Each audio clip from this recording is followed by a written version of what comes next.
Hello everyone, welcome again. In this video, we will talk about rack awareness in Hadoop. So before talking about rack awareness, racks are nodes that we talk about throughout any big data course are present in a data center. And nodes are arranged inside a rack and racks are placed adjacent to each other. Two or more racks will communicate with each other with the help of a switch. And rack awareness comes into picture when we write or read some data in HDFS, which is Hadoop Distributed File System. And rack awareness helps us achieve high reliability of a system at a cheaper rate. Now let us see how a data is written into HDFS. So let us assume that we have four nodes in one rack. So let the four nodes be R1 N1, R1 N2, R1 N3 and R1 N4, where R1 represents the rack. So the naming convention might not be same in the business scenario. I'm just naming it R1 N1 for our understanding. Let us assume that these four nodes N1 to N4 are wrapped inside the rack 1. Similarly, we have uh, other four nodes in rack R2. Let this be rack 2, and we have four more nodes, and let us call it as rack 3. Now assume that we have a file which is of size 300 MB that we are using to discuss in almost all our videos. This file will be split into three blocks. Each block will be of size 128 MB. So this 300 MB file will be split into block of 128 MB and the other block of 128 MB and remaining 44 MB. And let us name this block as B1 of 128 MB size and B2 of 128 MB and B3 of 44 MB size. Let the replication factor in this context be 3. So each block should be copied to 3 nodes. Rack awareness tells us to put one copy of a block in one node in one rack and the other two copies will be stored in the other rack but in two different nodes. Let us see how the block B1 gets copied. So as per the rack awareness, so B1 is copied to node 1 in rack 1. So the other two copies of B1 will be stored in the other rack. It might be rack 2 or rack 3. Let it be rack 2. So in rack 2, the two copies will be stored in two different nodes. Let them be node 2 and node 3. Now that our block B1 is successfully written to three nodes. And same thing happens with block B2. So the block B2 will be written in one rack in one node. Let it be rack 2 and node 2. The other two copies of block 2 will be written in other rack. It might be rack 1 or rack 3. So in this scenario, let it be stored in rack 3 and node 1 and node 2. The same way B3 will be copied. So one copy will be stored in rack 2 and the other two copies in any other rack.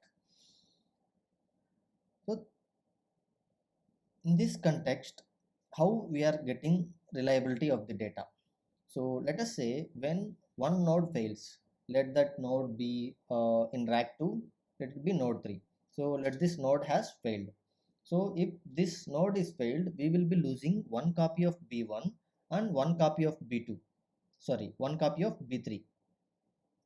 But that will not be a problem for us because we have other copies of block B1 and block B3 in other nodes. See that we have in rack 1, so block B1 and block B3. So when we are reading our data, it would not be a problem for us. And at the worst case scenario, what if entire rack fails?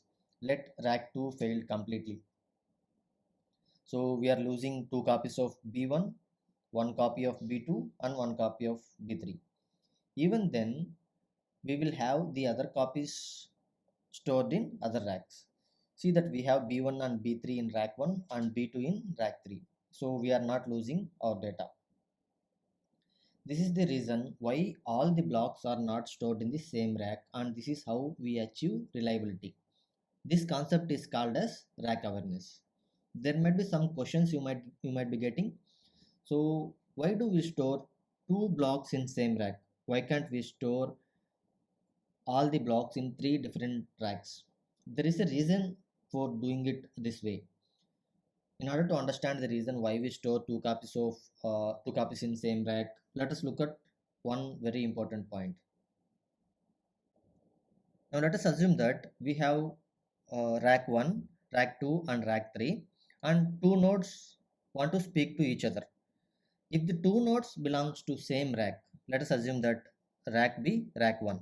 If R1 N1 wants to talk to R1 N2, they can talk to each other directly without help of any additional mission. This kind of communication that happens between two nodes in the same rack is called intra-rack communication. As this does not include any other network interference with any other switches or any other missions, so this communication is cheaper. Now let us say R2 N2 want to speak to R3 N3. These two nodes are present in different racks, and in order for any node present in one rack to communicate with the other node present in other rack, we need to take the help of a switch.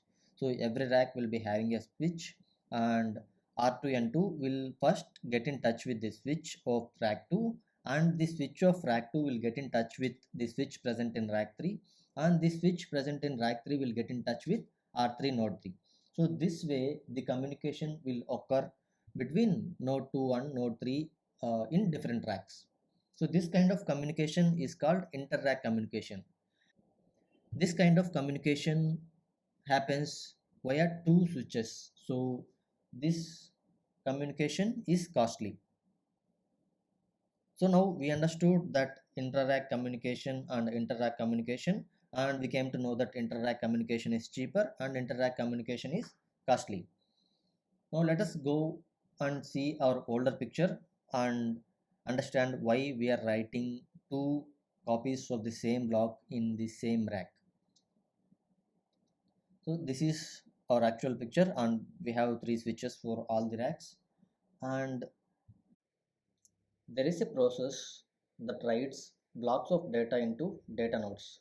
This process is called write anatomy. Write anatomy is going to take the block B1 and write it to node in any rack. So now our write anatomy will take the block B1 and it will write to one node in rack 1 as discussed. And so the write anatomy has done its part. Now it is responsibility of rack 1 node 2 node 1 to replicate the block B1 into other racks. So now the block B1 has to be written into R2 N2, the second copy. So as the picture shows, this write process is not as straightforward as what we shown. So the node 1 in rack 1 has to get in touch with this switch, and this switch has to get in touch with switch of rack 2, and the switch will then get in touch with rack 2 node 2, and this way the data will get copied. So this is inter-rack communication. This communication is costly as we know it already. And the other replication that we are doing is writing the block B1 to same rack, which happens with intra-rack communication. So now this is the process that we are doing till now. So now our question is why we are not writing three blocks into three separate racks, right? So what if we want to write B1 to any other node in rack 3 and not in rack 2? So B1 has to get in touch with the switch in turn has to get in touch with the switch in rack 3, and the rack 3 switch should get in touch with any other node, let it be node 3, and it should copy the file B1. So this operation is costly compared to the intra-rack communication which happened earlier. That is the reason we avoid this costly operation. Like for every one block, we are avoiding one costly operation.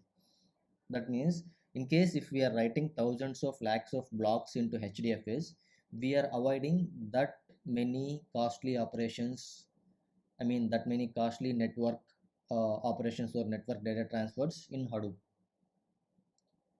So now that we would have understood why we are writing one block in one rack and the two blocks in two different nodes in a different rack. So here we also talked about write anatomy WA. So I will create one more video in detail about right anatomy, and we will discuss about right anatomy there. Now that we have come to the end of this video, if you are interested in more content related to big data, so you can subscribe to my channel. Thanks for watching.